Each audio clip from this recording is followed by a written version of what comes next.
능력입니다. 말씀은 능력입니다. 읽을 때 믿음으로 선포하시고 들을 때 아멘으로, 믿음으로 아멘 하시기 바랍니다. 에베소서 6장 1절에서 9절 말씀 중 8절 한 절입니다. 묵상집 10월 29일 본문입니다. 함께 읽습니다. 이는 각 사람이 무슨 선을 행하든지 종이나 자유인이나 주께로부터 그대로 받을 줄을 알미라. 이는 살아계신 하나님의 말씀입니다. 아멘. 하나님 아버지, 무슨 선을 행하든지 종이나 자유인이나 누구나 주께로부터 그대로 받을 줄을 믿습니다. 우리의 삶을 받아주시고 더욱더 주님이 기뻐하시는 선한 삶 살게 하여 주옵소서. 말씀 듣고 깨달아 도전하는 은혜가 있는 성도님들의 삶 되게 하실 것을 믿고 예수님 이름으로 기도드리옵나이다. 아멘. 설교 제목 따라합니다. 하나님 플러스 하기. 하나님 플러스 하기. 다른 말로 말하면 하나님 동행하기, 하나님 우선하기. 예. 그러면요, 신령하고 기름진 복이 충전될 줄 믿습니다. 안 받고 싶으신 분은 놔두고, 아니요, 이건 체험해봐야 되지 아무리 말로 한다고 그것이 믿어져야 말이죠. 다시 말씀드립니다. 인생에 하나님을 플러스한 삶을 살면, 하나님과 동행하는 삶을 살면, 하나님이 우선하는 삶을 살면 하늘의 신령한 복, 영원한 복, 영생의 복, 이 땅의 기름진 복, 일용할 양식의 복 충전될 줄 믿습니다. 저는 믿습니다. 오늘 말씀에 무슨 선을 행하든지 종이나 자유이나 신분 고하 남녀노소 상관없이 누구나 주께로부터 상을 받을 줄 알라 라고 기록하고 있습니다.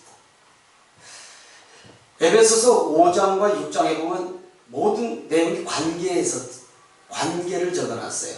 5장에 보면 5장에는 첫째가 하나님과의 관계를 기록해놨고 그 다음에 가정을 적어놨는데 가정 안에서 부부 관계를 중요시 적어놨고요. 6장에서는 부모와 자녀 관계를 적어놨고 또 세상에서 종들과 상전, 윗사람과 아랫사람의 관계를 기록해놨습니다. 여기서 우리가 눈여겨볼 것, 다 놓칠 건 없지만 눈여겨볼 것, 중요한 것은 부부관계를 5장에 기록해놨는데 부부관계를 예수님과 교회로 비유를 했어요. 다른 관계에서는 그런 비유가 없었는데 부부관계만큼은 예수님과 교회 관계로 비유했어요. 예수님 신랑, 교회의 신부. 교회는 우리를 말하잖아요. 성도를 말하는 거거든요. 교회는 여러분 한 사람 한 사람이 다 교회잖아요. 성전이거든요. 그러니까 얼마나 중요하면 부부관계를 예수님과 교회 관계로 비유를 했겠습니까? 그렇죠. 기억하시고 그건 5장 말씀이니까 지나가고 이제 무슨 선을 행해야 하는가 그럼. 상을 받는다고 하는데 무슨 선을 행하는가. 먼저 부모와 자녀 관계예요. 오늘은. 근데 자녀들에게 말씀하셔요. 자녀들에게 먼저.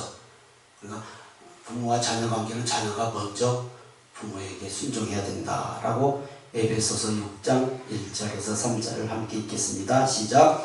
자녀들아 주 안에서 너희 부모에게 순종하라. 이것이 옳으니라. 내 아버지와 어머니를 공경하라. 이것은 약속이 있는 첫 계명이니 이로써 내가 잘되고 땅에서 장수하리라.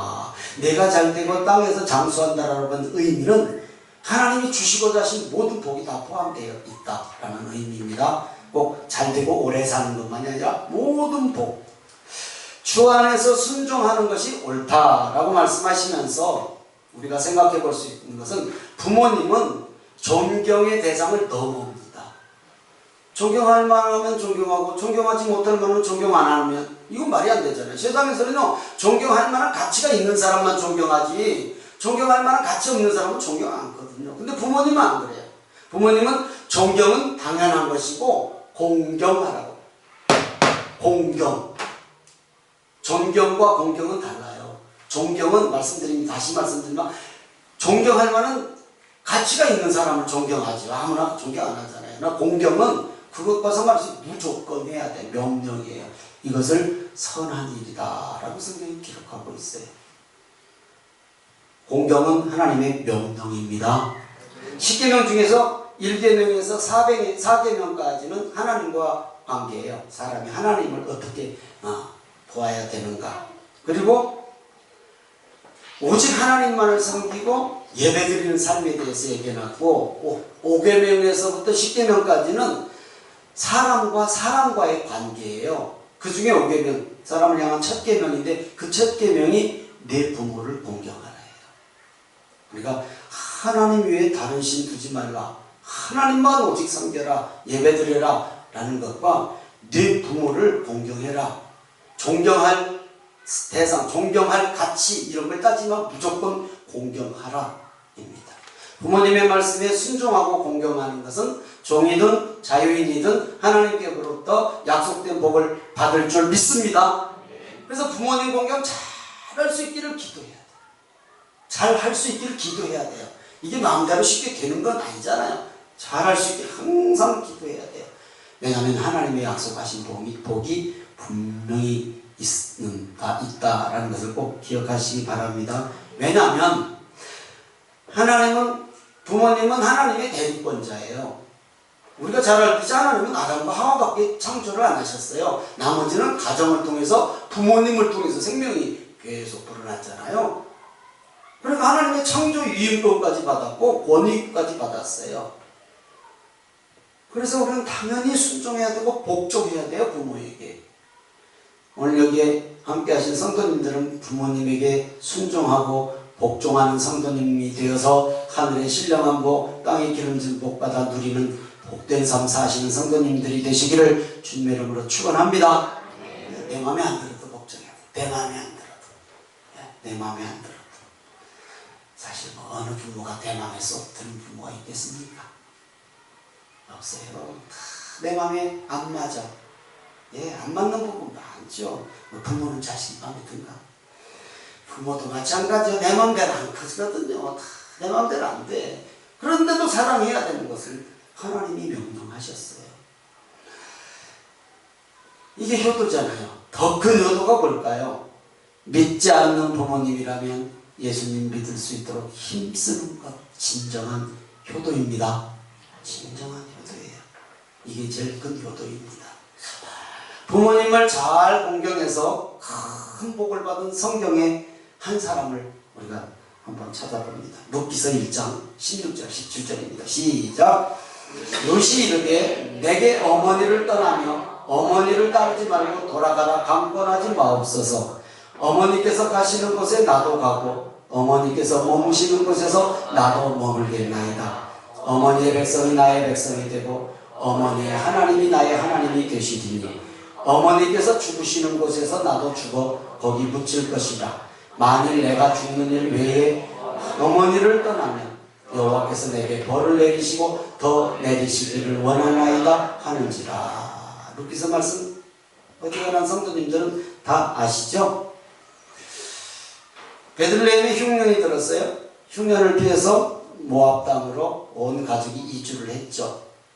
그 모압 땅에서 이 나오미, 시어머니 나오미의 남편이 죽고 큰아들 둘째 아들이 다 죽고 여자 셋만 남은 거예요. 시어머니와 며느리 둘.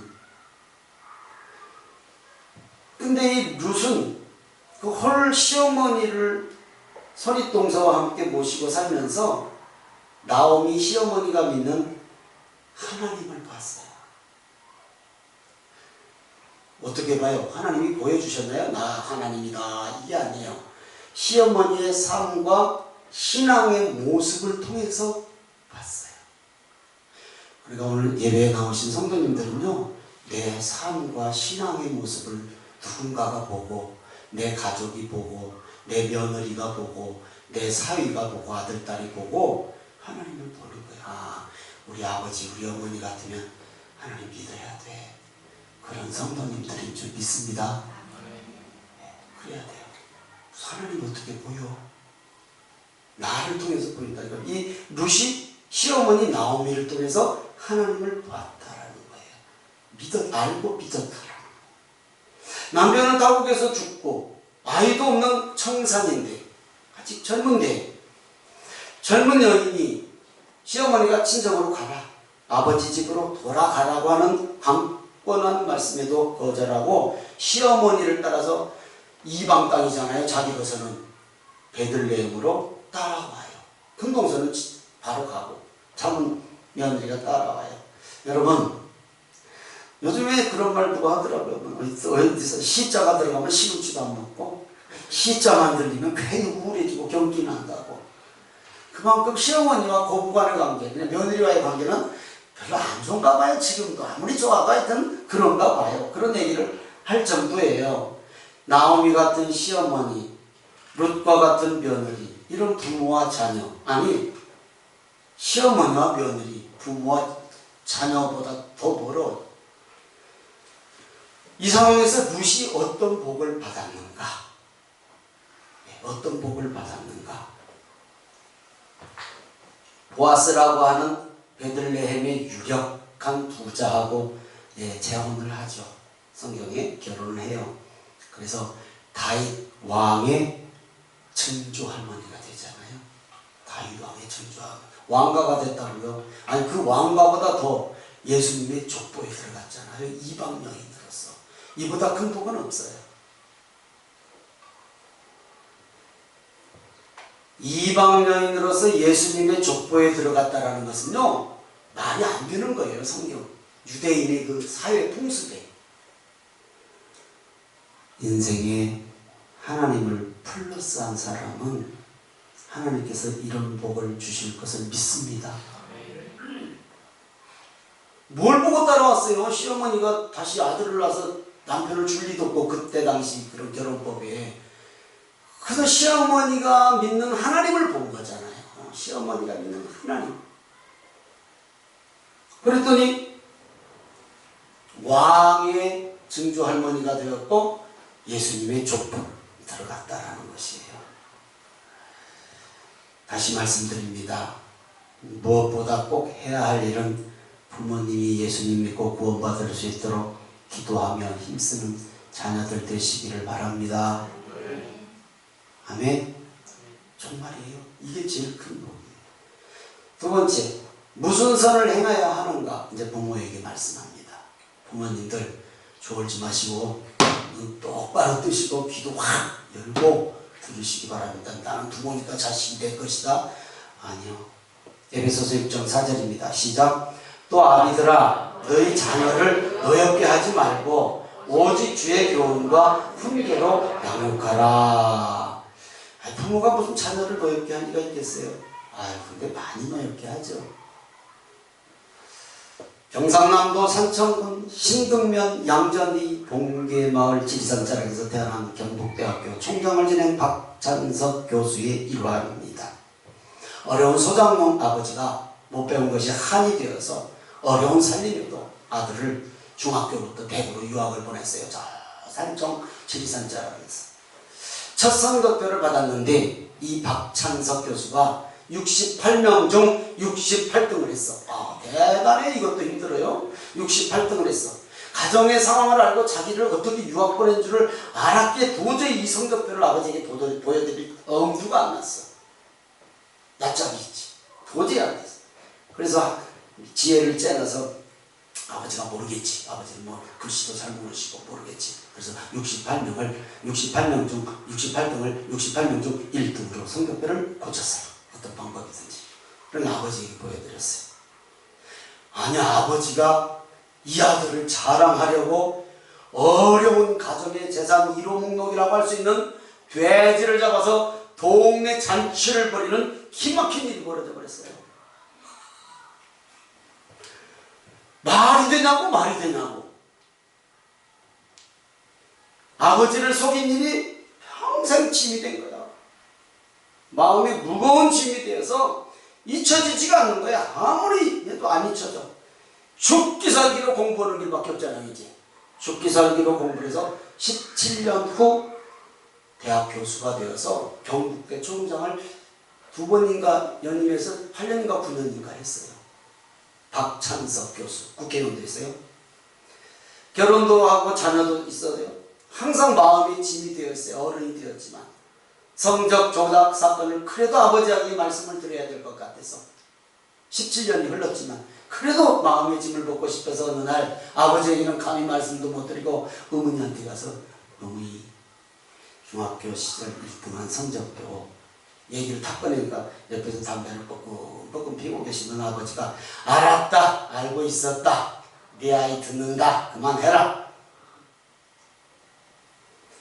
자녀를 노엽게 하지 말라는 것. 아이고 우리 같은 이놈의 자식 어디서 성적표를 보자. 그러고도 남잖아요 우리는. 여러분은 안 그래도 저는 한성직이에요. 근데 이 아버지 그거 딱 누르고 동네 잔치를 해버렸어. 거기서 조금만 아버지가 감정 폭발했으면 자녀를 노엽게 하는 거예요. 자녀가 잘못했어 분명히. 이런 아버지 되어야 돼요. 이런 부모님들 되시기를 주님의 이름으로 축원합니다. 자녀를 노엽게 하지 말라는 것 성경에서 이 사건으로 다른 각도로 한번 저는 적용해 보았습니다. 창세기 9장에 보면 노아가 나옵니다. 노아의 포도주, 노아가 풍년이 들어서 포도주를 아주 포도가 풍성하게 밀어서 이제 포도주를 많이 해서 포도주를 먹고 취했어요. 아이고, 하여튼 의인 노아도 술 먹으니 어쩔 수가 없어. 벌거벗고 잠을 잤어. 벌거벗고. 뭐 벌거벗고 잠을 잤겠어요? 자다 보니까 벌거벗었겠지 뭐. 열나니까. 근데 둘째 아들 함이 아버지 이런 모습을 봐버렸어. 옷 벗고 자는 것, 벌거벗은 모습. 그리고 형생과 동생 야벳에게 이 사실을 알려요. 그러니까 형하고 동생이 뒷걸음쳐서 윗옷을 벗어서 뒷걸음쳐서 아버지 벌거벗은 아버지를 가려줬어요. 자, 이때 세 아들은 모두 결혼을 했어요. 왜냐면 방주에 들어갈 때 8식구 들어갔잖아요. 부부끼리 다 들어갔으니까. 근데 결혼했죠? 가정을 이루고 사는 성인들이라고요. 결혼을 했으니까 일단. 아버지의 벌거벗은 모습을 본 둘째 아들 함이 어린아이도 아니고 동네방네 소문내고 다녔을 리는 없지 않겠습니까? 당연하죠. 또 아버지의 모습을 보고 싶어서 본 것 아니잖아요. 그러고 잤는데 문 열고 들어가면 본 거지 뭐 어떻게 안 보냐고. 아 둘째 아들, 큰아들, 셋째 아들은 그 말을 듣고 뒷걸음 쳤지 그들도 방에 들어가서 뒷걸음으로 방에 들어갈 사람이 어디가 있냐고요. 당연히. 그러나 큰아들하고 셋째 아들은 즉시 아버지의 수치를 가려줬고 이 둘째 아들 함은 수치를 가리지 않는 것 뿐이에요. 아니 가릴 수도 없었어요. 먼저 봐버렸는데 뭘 가려.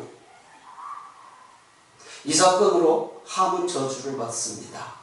그것도 자신이 받는 게 아니라 자신의 아들 가나안이 형제들의 종들의 종이 될 것이라고 아버지의 저주를 받습니다. 본인이 받은 게 차라리 낫지 내 자식 받는 것보다. 근데 자식에게 저주를 했어요. 아버지가. 하여튼 성경은 왜인지 기록은 하고 있지 않지만 하나님 보실 때 악했던 것이죠. 자녀는 부모의 뒷모습을 보고 자란다라는 말을 합니다. 뒷모습.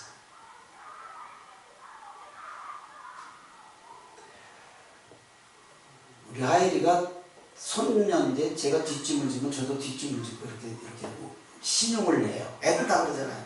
여러분 그 그림 묵상에 보면 아버지가 뒷짐 짓고 가니까 꼬맹이가 뒷짐 짓고 따라가는 거 있잖아요. 본대로 이렇게 좋냐 안 좋냐의 문제가 아니라 본대로. 그럼 다시 말씀드리면 부모의 뒷모습을 보고 자란다라는 거. 장성한 자녀들이야 이미 다 컸으니 뭐 그걸 보고 자랄 리가 있겠습니까마는 삶에서 본이 되어야 된다라는 의미란 말이죠. 그리고 자녀들을 주님의 교훈과 훈계로 양육할 책임이 부모에게는 있다. 결혼만 해서 자식만 낳으면 다 부모인가? 아니죠. 자격증이 있는가? 없지요. 그럼 어떻게? 내 마음대로 키우는 거예요. 그냥 들은 상식으로. 아니요. 여러분 정말 성경 말씀을 기준으로 자녀들을 양육해야 된다는 것을 꼭 마음에 기억하시기를 바랍니다. 이미 다 큰 자식들은 어떻게 해요? 지금 청년들 지금 어린아이들 있는 부모들은 당연히 그래야죠. 아버지의 잘못입니까? 둘째 아들 한의 잘못입니까? 아버지가 둘째 아들 노엽게 한 거예요. 이게 자녀를 노엽게 한 건 아버지의 모습에서 비롯됐어요. 물론 둘째 아들도 잘못한 건 잘못한 게 있겠죠.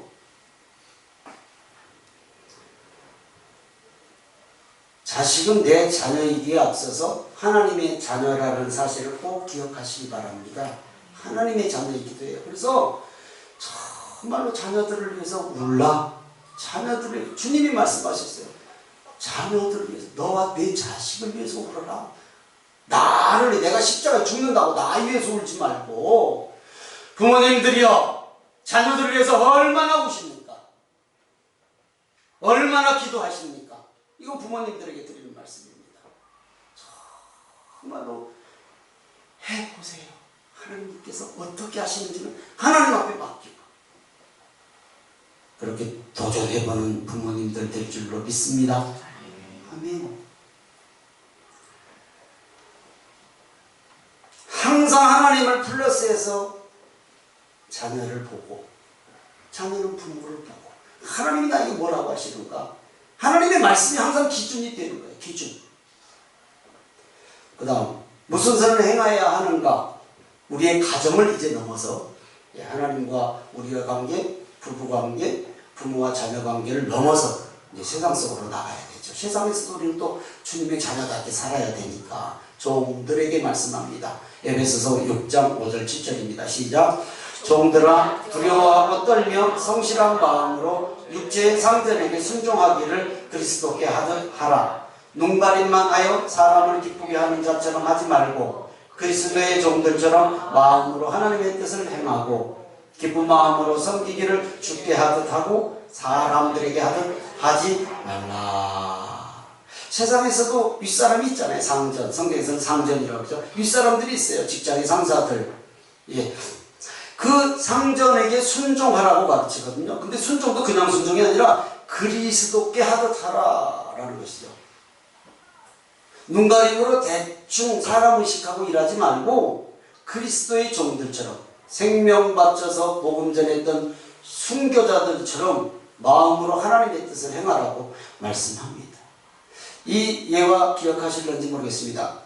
한국 기독교 초기 교회사에 왕손 이재형과 왕손의 마부 엄귀현이라는 인물이 나옵니다. 엄귀현은 일찍 비록 종이지만 예수님을 믿었던 왕손의 말을 끄는 마부였습니다. 어느 날 왕손이 말을 타고 이제 마부와 함께 길을 갑니다. 길을 가다가 예수를 믿는 이 마부 엄씨가 왕손인 이재형에게 감히 전도하고 싶은 마음이 들었어요. 감히 전도하고 왕손에게. 한참을 가다가 조심스럽게 말을 걸어요. 나리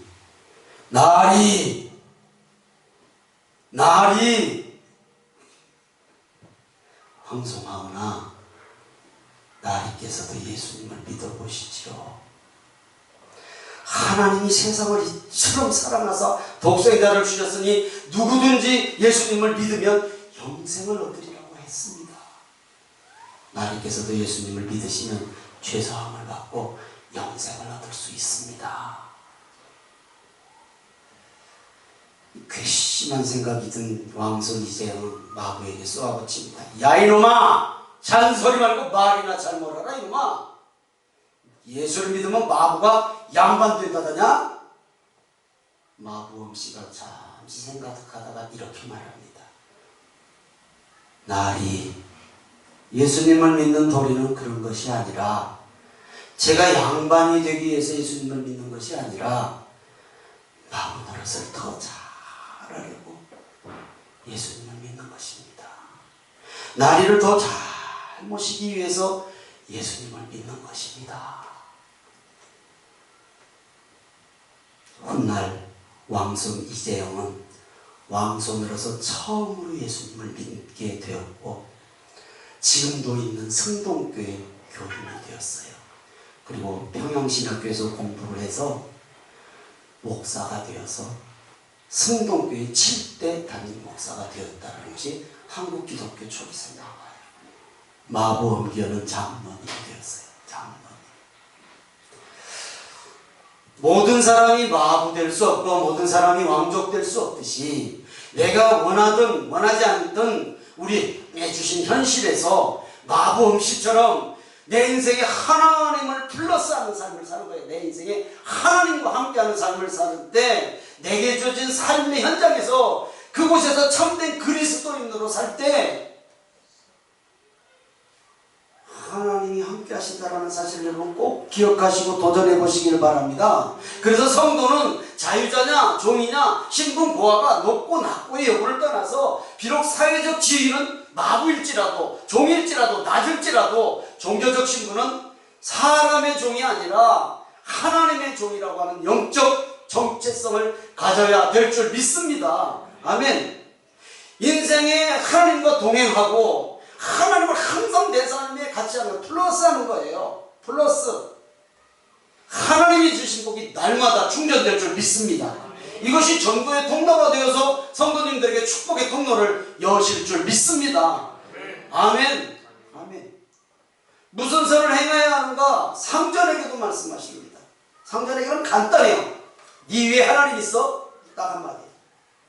네 위에 하나님 있어. 마음대로 살지 마. 답이에요. 볼까요? 6장 9절입니다. 시작. 상전들아 너희도 그들에게 이와 같이 하고 유업을 그치라.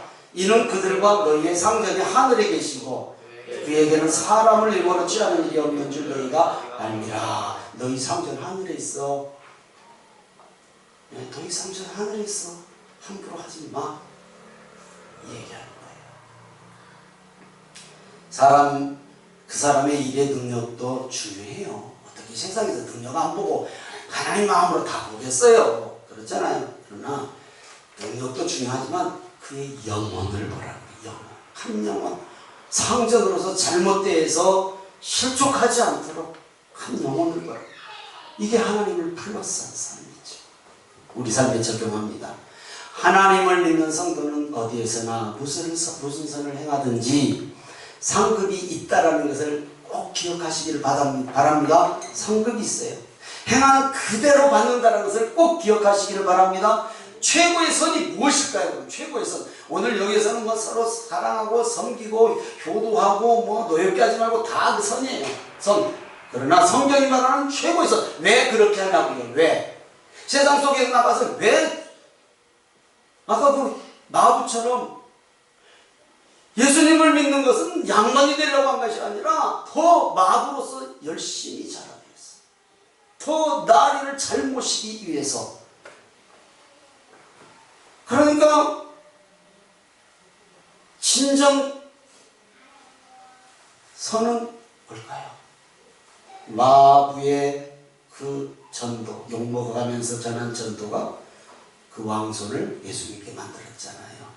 그러니까 우리가 세상에서 정말 잘 섬기고 잘 그리스도인으로 살아간다라는 것은 영혼 쳐다보는 거예요. 영혼. 그 영혼. 사람 살리는 일이 최고의 선인 줄 믿으십니까? 그렇죠. 세상에도 사람 살리면 의인이라고 그러잖아요. 성경에서도 최고의 선은 영혼 살리는 일이에요. 영혼 살리는. 전도란 말이에요. 전도. 인생에 하나님을 플러스 하시기를 주님의 이름으로 축원합니다. 하나님과 함께 하시면 선한 일 당연히 할 수 있고 선한 일이 곧 영혼을 살리는 일이고 예수님께서 십자가에 지신 일을 우리가 기억하고 기념하는 일이거든요. 분명히 하나님께서 우리의 인생에 복될 줄 믿습니다. 복될 줄 믿습니다. 아멘. 에베소서 6장 8절을 다시 한번 읽습니다. 시작. 이는 각 사람이 무슨 선을 행하든지 종이나 자유인이나 주께로부터 그대로 받을 줄을 알미라. 믿으십니까? 아멘. 콩심은 돼 콩나고 팥심은 돼 팥납니다. 우리말이죠. 우리 속담이잖아요. 복음 심으면 한 영혼 거두는 것은 진리입니다. 진리예요. 진리. 종이든 자유인이든 하나님을 플러스한 인생을 살면 행한 대로 받을 줄 믿습니다. 복이 충전된단 말이에요. 복이 충전되는 거 보이지 않아요. 절대 충전되는 거 보여요? 요즘에 숫자로 나오니까 몇 프로지만 안 보여요. 어느 날 보니까 복된 삶을 살고 있는 거예요. 말씀 마칩니다. 선을 행함으로 하나님께서 주시는 하늘의 신령한 영생의 복과 땅의 기름직 일용할 양식의 복을 받는 오늘 예배 함께 하신 우리 성도님들 되시길 주님의 이름으로 축복하고 축원합니다. 하나님을 플러스한 인생은 예수님을 믿고 구원받은 성도를 말하는 거예요. 내 구주 예수님을 더욱 사랑하시는 우리 성도님들 되시기를 주님의 이름으로 축원합니다. 축원합니다. 이 찬양